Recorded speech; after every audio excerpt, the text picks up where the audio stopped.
Hello, everyone. My name is Aaron Navrady, author of The Cold Fire, a full-length graphic novel, which will be in an upcoming show at Neverland Gallery, November 13th to 19th. And you're listening to True North Country Comics Podcast.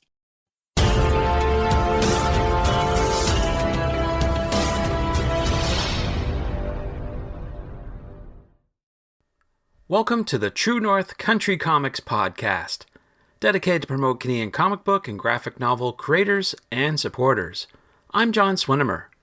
On this episode, I chat with Aaron Navrady about his art show featuring his comic book series, The Cold Fire. Please like and subscribe to this website by hitting the subscribe button so you'll be notified about new podcast interviews and article posts. This podcast is available wherever podcasts are enjoyed. Please like, follow, and subscribe.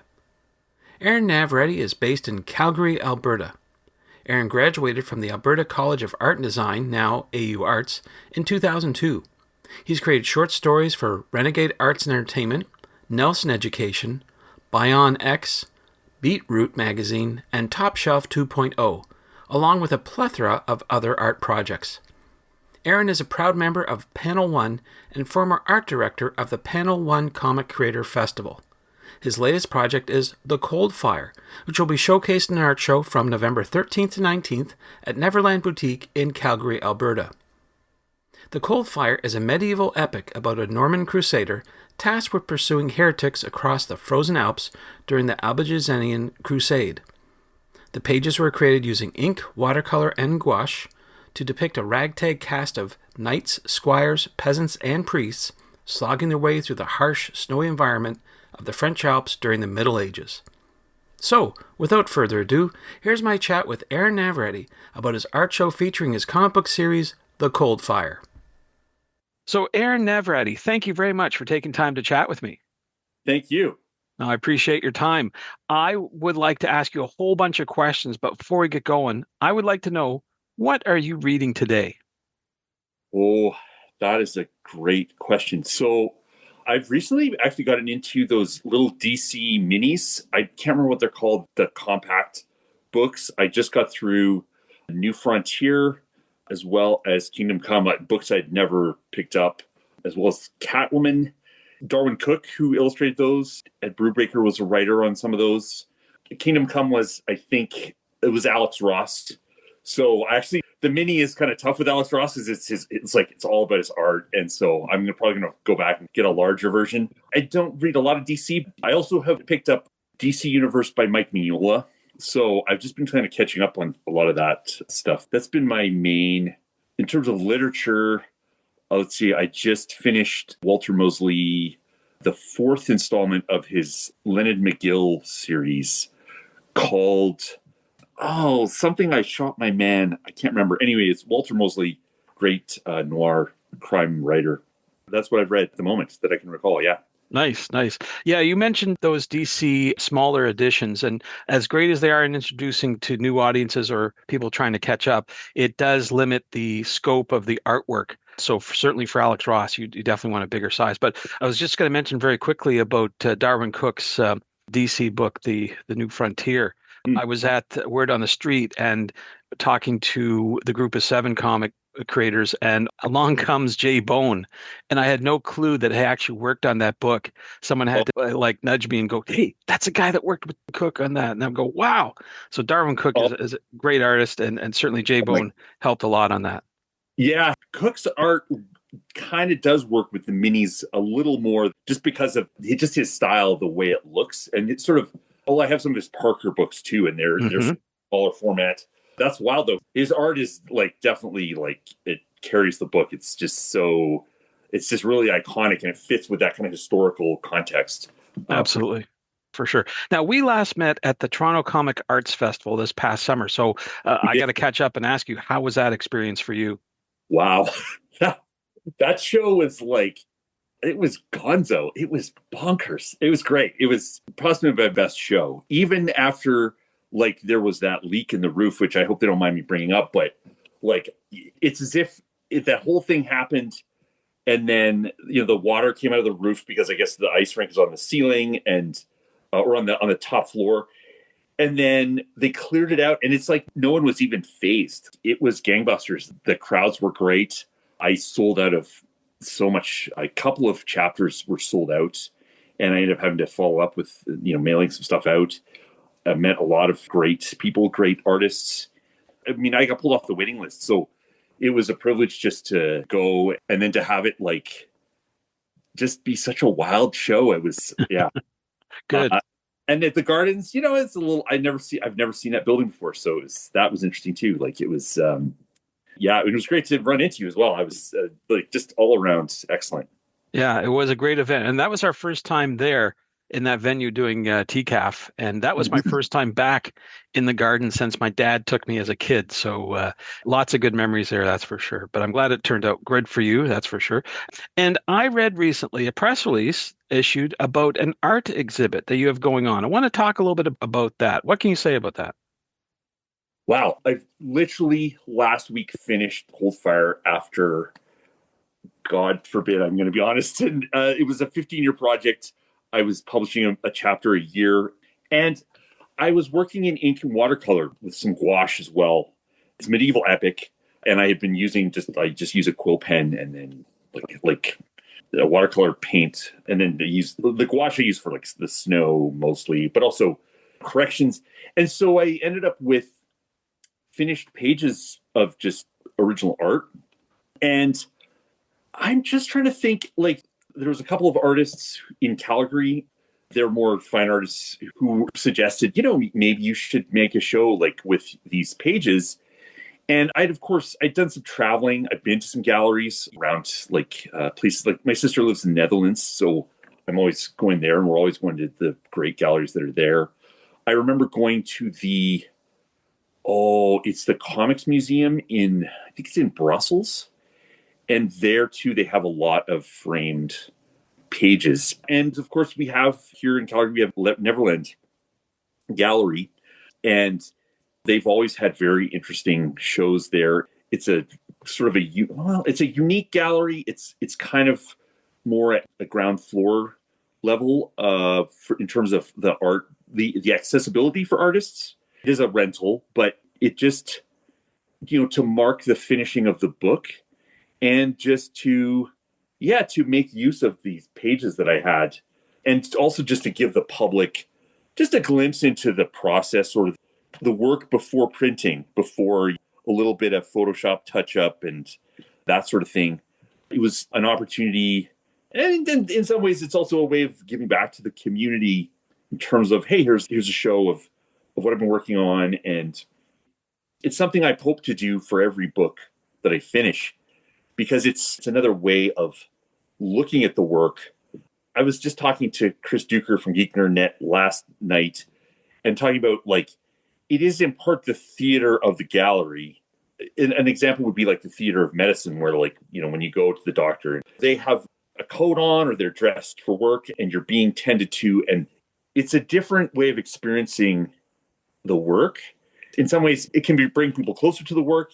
It maybe formalizes it in a way where being at a comic show like TCAF, where it's really busy, often a lot of times it's like a blur, right? You see there's table after table after table and all this work, and you're trying to take it all in. And, and you probably don't get really to look at the work till you get home after you got your bag, your knapsack full of stuff you picked up. So this is a way of, just slowing down the viewer as well. That's one of the things that at least I noticed from the gallery experience, is it slows down the viewer to be able to just take in the work in each page and the detail and that sort of thing.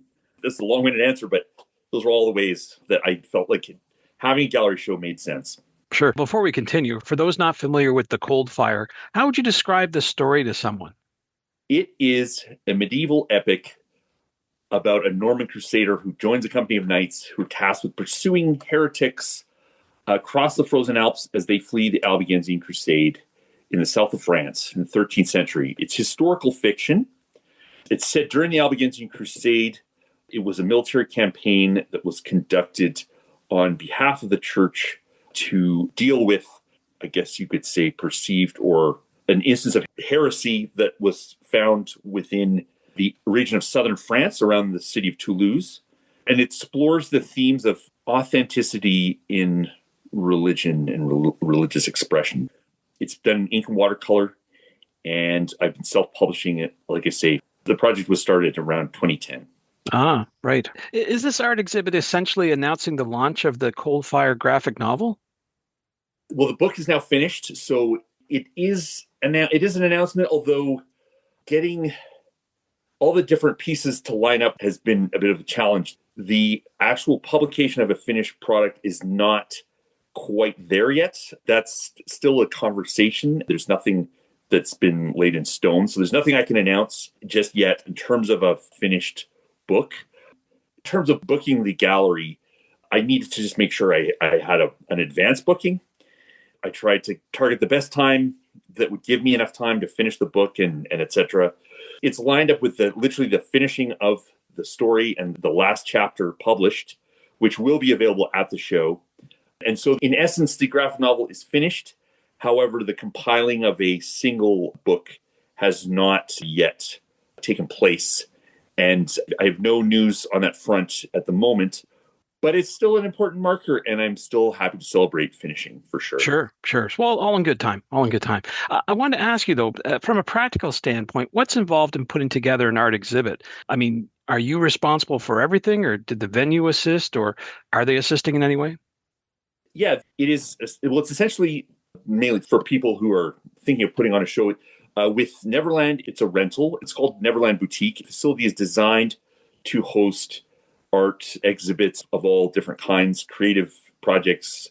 It could even include design or other types of works for display. So it does involve rental. I did make an application for a grant, which unfortunately I didn't get, but that's okay. I am pretty much in charge of marketing, distribution. I've been going around distributing posters all around the city this week. I just sent out, like I say, a bunch of press releases last night. You're pretty much responsible for setting up the whole thing. I've started the framing process. I'm not quite finished. I've had some help, generous help from Hartley, Trevor, and Jason, and I appreciate their help. Just getting each of the pieces framed.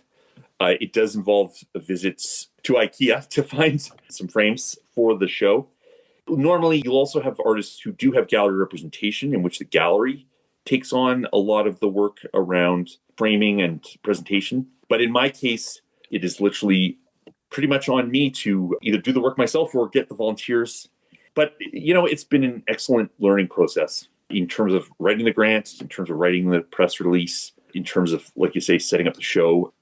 Right now, I feel like these were all the pieces that I wanted to do, and I plan on doing them again and again. So it's been a great start, at least, to get my feet wet in this process.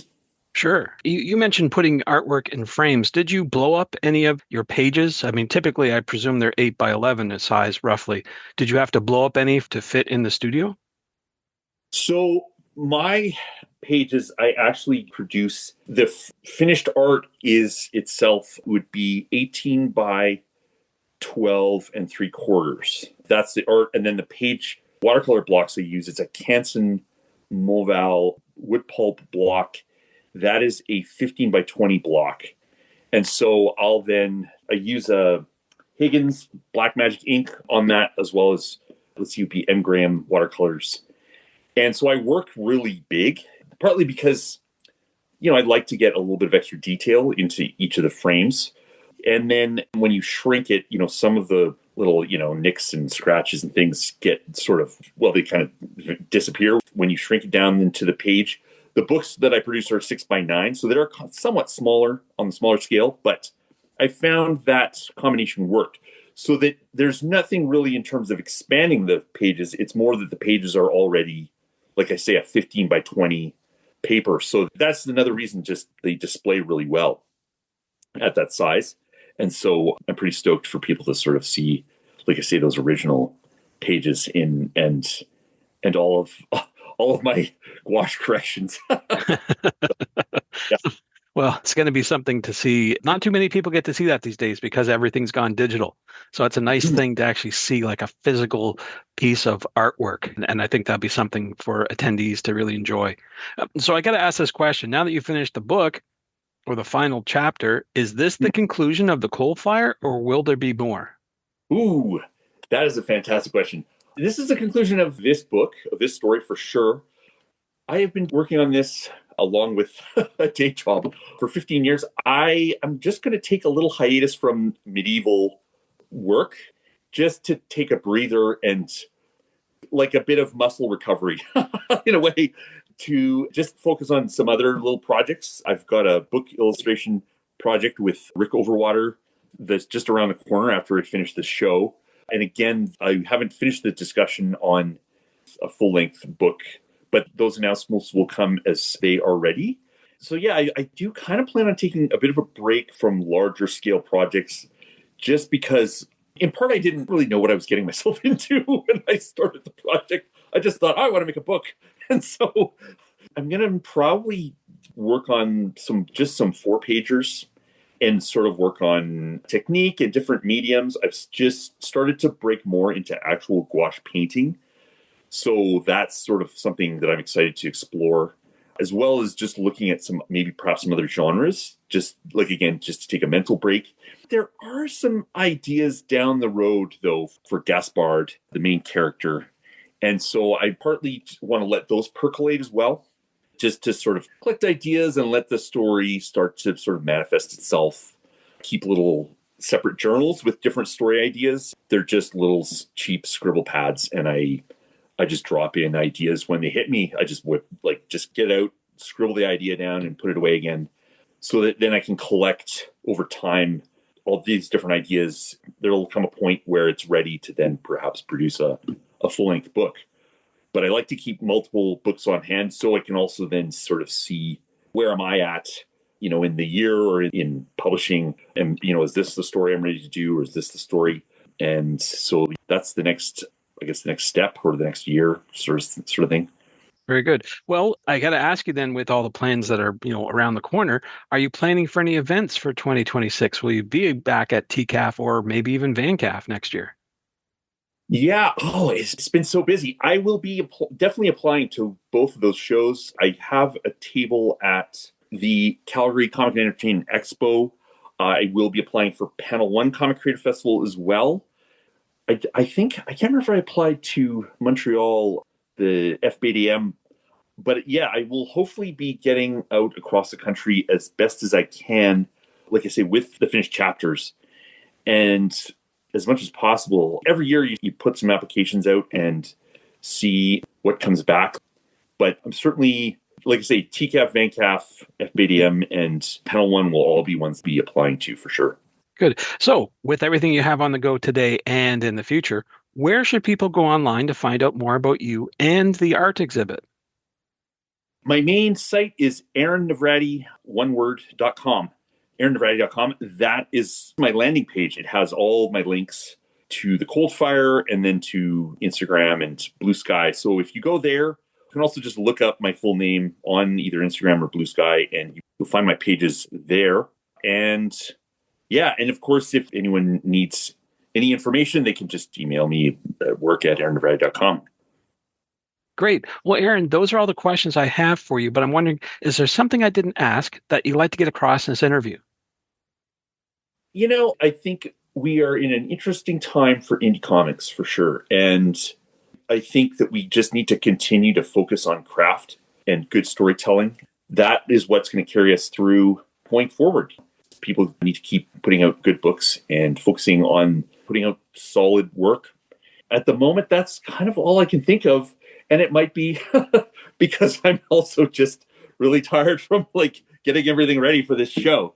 But the show is November 13th to 19th, 2025. And like I say, if you need information, just go to aaronnavrady.com. I've put a link to the Eventbrite on there. And yeah, that's what I got. Thanks to Aaron for the chat. You can discover more about Aaron at aaronnavrady.com and on Instagram at rusty_pincers. And thank you for tuning into the True North Country Comics podcast. I invite you to visit the True North Country Comics website to listen to even more conversations from creators about making comic books and graphic novels. I also encourage you to subscribe via the website so be notified about new podcast interviews and article posts. This podcast is available wherever podcasts are enjoyed. Please like, follow, and subscribe. You can follow along True North Country Comics on most social media sites, and you're encouraged to send any and all feedback to John at truenorthcountrycomics.com. Thanks for tuning in, and come back soon for another episode. Bye for now. True North Country Comics Podcast is copyright True North Country Comics, copyright 2025.